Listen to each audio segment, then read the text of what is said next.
So Forza Horizon 6 has officially been revealed, dude. And I'm gonna be real, guys.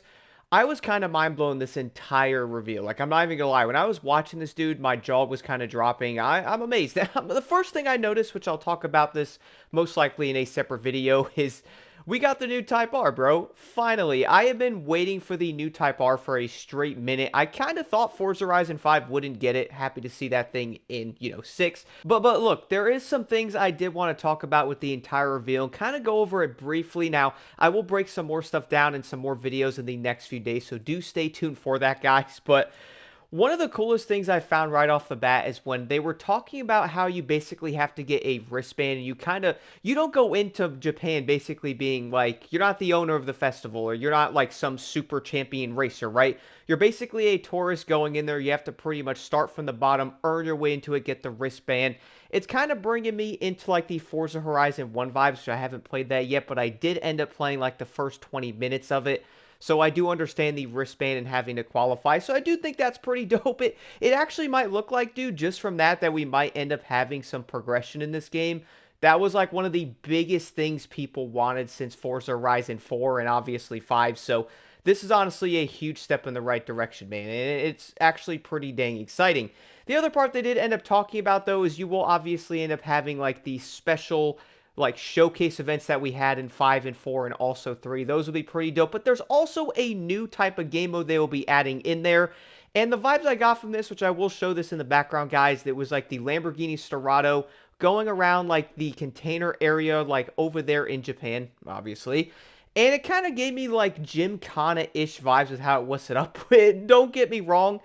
I am 100% okay with that stuff, dude. I really enjoyed those events back in Dirt 3. I'm not saying it'll be like that, but I think that would actually be pretty dope seeing that. And then after that, guys, they will end up showing the map, dude. And look, it looks amazing, dude. I mean, it looks absolutely gorgeous. I can only imagine how this game will actually look when, it finally releases, seeing, like, some snippets here of the game and all that. But seeing this game on the Series X, man, I'm honestly really looking forward to it. With that, they also started talking about the city area, dude, the urban areas and the different designs of the map. And again, I'm sure you guys saw this. If you're living under a rock, don't worry. I've been under rocks before.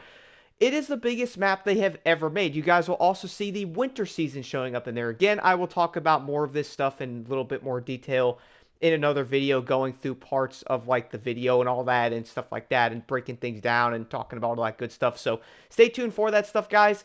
One of the other parts that they were talking about that kind of blew my mind from this reveal was simply down to the fact that we will now have a house, bro. And also there's like an estate thing you can actually build and invite your friends over. You can have cars lined up in the garage and stuff like that. Dude, that's huge because there's another racing game that doesn't have houses yet. I wonder which one that is. And we will be getting houses in Forza Horizon 6 before Test Drive, man. Ain't that kind of wild, bro? Ain't that kind of wild? And they were also then showing more parts of the map and stuff like that, like off-roading and like the side-by-sides, dude. And honestly, I was kind of sucked into it, bro. Like, I was watching this, like, I cannot wait to actually race on these roads and explore Japan because the map looks so dang beautiful, dude. The one part of the highway, guys, I actually wanted to pause this part. Again, I'm actually going to break down more of the map stuff in a separate video because I could easily do that. But the one part I wanted to pause here is when they're on the highway area. This part reminded me so much of Gran Turismo 7. Now, I say that because of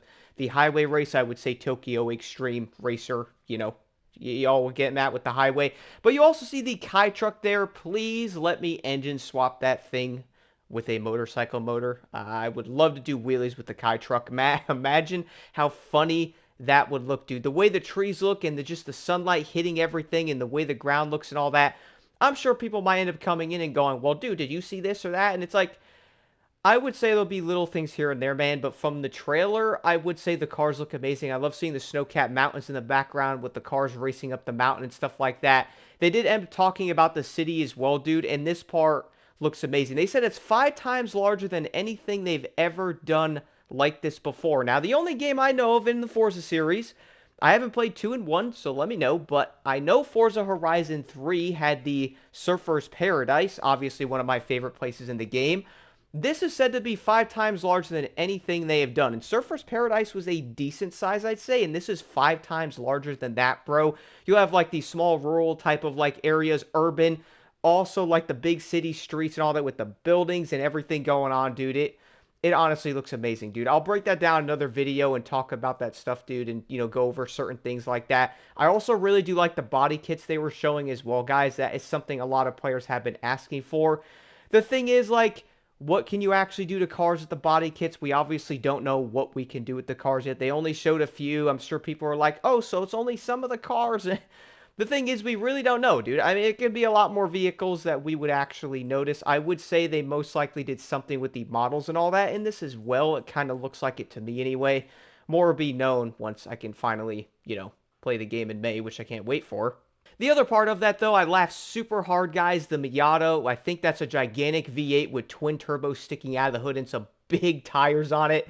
That car is going to be ridiculous, dude. That motor does not belong in the Miata, but you know what? If you could put the motor in there, run with it, my guy. Run with it. Also, the funniest part I laughed at, dude, you all remember how I did the video? Now, I know other people did the video as well talking about how the GR GT could be, the cover vehicle and like the staple of Forza, bro.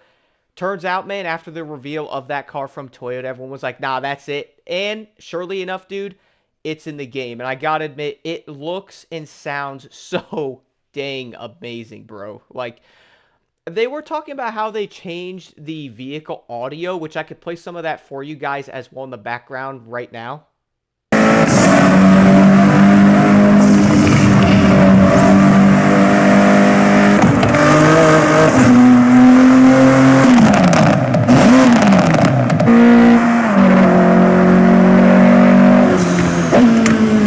And I'm sure I'm not the only person that cannot wait to see and also hear what the other cars will end up sounding like, because we know right now, dude, the GR GT, it sounds really good. I love the sound of it. You guys also probably heard the GTR as well. That thing sounded amazing. I think that was a 488. I think it was a 488, bro. I think that's what it was. Maybe a 458. I've just seen the back of the car. Car people pop in when you're ready to. Either way, though, that thing also sounds really good. I love the way the motor in that car sounds. Kind of brought me back to like Need for Speed Heatish or like Need for Speed vibes, because everyone can hate on Need for Speed because it's kind of cooked. But they did end up getting sounds pretty dang good, man. Am I right? A lot of the other parts, guys, they show some open areas with the mountains in the background and some big field areas, some tall trees and all that. They also show like different environments and all that, dude. I gotta admit, it just, again, I'm going to break this down in a separate video, but it really does look amazing. The other thing I did briefly want to show here, which I'll talk about a little bit more in a separate video, because again, I don't want to make this 50 minutes because I could do it. We will finally get a house in the game, dude, and it looks like it's not like Forza Horizon 5, right? Or even 4, where you have a home, you get some perks with it, and boom, that's it. It looks like they are going a little above and beyond with this now, to the fact that you can actually have cars that you can see. This is something a lot of players wanted, man. It's personally one of my favorite things about the Crew 2 back in the day, is how I could actually go and set cars up in my like house thing and just walk around and check them out. Dude, does that sound stupid? Something I also like to do in GTA, bro. These little things when you're in a car type of game, dude, it's something that a lot of people think about. I really do think that's something that a lot of people are like, oh yeah, bro, that's something a lot of players want. Just simply being able to look at your cars and then setting them up, and then you can actually bring your friends over to check what you have in there. That's huge, dude. This is something people have been asking for with Test Drive for a straight freaking minute, which we should be getting in Season 8. But it looks like we're getting houses in Forza Horizon 6 before Test Drive, which is honestly wild, man. Just looking at this kind of makes me a tad concerned for that game. The other part I'm going to try to find more information on, but it looks like there's like an estate type of thing you can build upon that isn't even there. That's going to be pretty wild, dude. They invite players over to it, so that's going to be pretty crazy, dude. I am genuinely really excited for this. I honestly think a lot of people are going to probably freak out, dude, because there's not much racing stuff going on at the moment, and now seeing Forza Horizon 6, and it seems like it's hitting a lot of points that players have been looking for a long time now, and I think that's huge. Speaking of something a lot of players have been, talking about and wanting for a straight minute in basically every racing game forever, is, you guessed it, car mates, dude. This will be, I don't know how many players you can actually have in this yet, but I would maybe guess at least 50, if it's an actual area where you can do the car meets, I would expect at least 20 to 30 people. You know what I'm saying? Like if it's an area you could do it in, that's what I would think because the areas are dedicated. Apparently, you could go there and buy other people's cars and stuff there, which reminded me of the Los Santos meet thingy. What is that thing called in GTA where you could go there and buy it? The Los Santos car meet thing. You could go there and buy people's cars and stuff with their liveries. It looks like you'll be able to do that here as well, which is honestly pretty dope. Besides that, guys, we'll also end up having like a time attack thing as well, which I will talk about that in another video. It looks pretty dope. Go there and you can obviously, race other people and have different things on the tracks. Looks pretty awesome. Then we will obviously have like the event lab type of thing, but this time they're going above and beyond to where you can have your friends there. You can build things together and do all kinds of stuff. And honestly, bro, I think everyone's going to be crazy hyped up for this. Like, stay tuned for a lot of videos. I'm going to talk about some more stuff about this reveal, dude, but kind of briefly going over it, man, I am super hyped. I can't wait to jump into the game. Anybody who is wondering, by the way, if you're on PlayStation, the guy in the video said the end of this year for PlayStation, which is honestly sooner than I expected. If I had to guess, they'll probably aim at getting this game out before GTA 6. I would think they would. Like, I don't think they're going to want to release this game the same month if GTA 6 comes out, but I'm sure they're probably really thinking about that stuff. Am I right? Either way, though, guys, let me know your thoughts on Forza Horizon 6 in the comments below, dude. Let me know what y'all think. Let me know what y'all think about the reveal. Honestly, dude, I'm super hyped. Stay tuned for more videos in the coming days going over some things I noticed in the reveal that I also did want to talk about. And, one last thing. What are you most hyped for? I really do want to know in the comments. And speaking of that, was that Gundam at the end of this trailer, bro? What even was that with the new Toyota?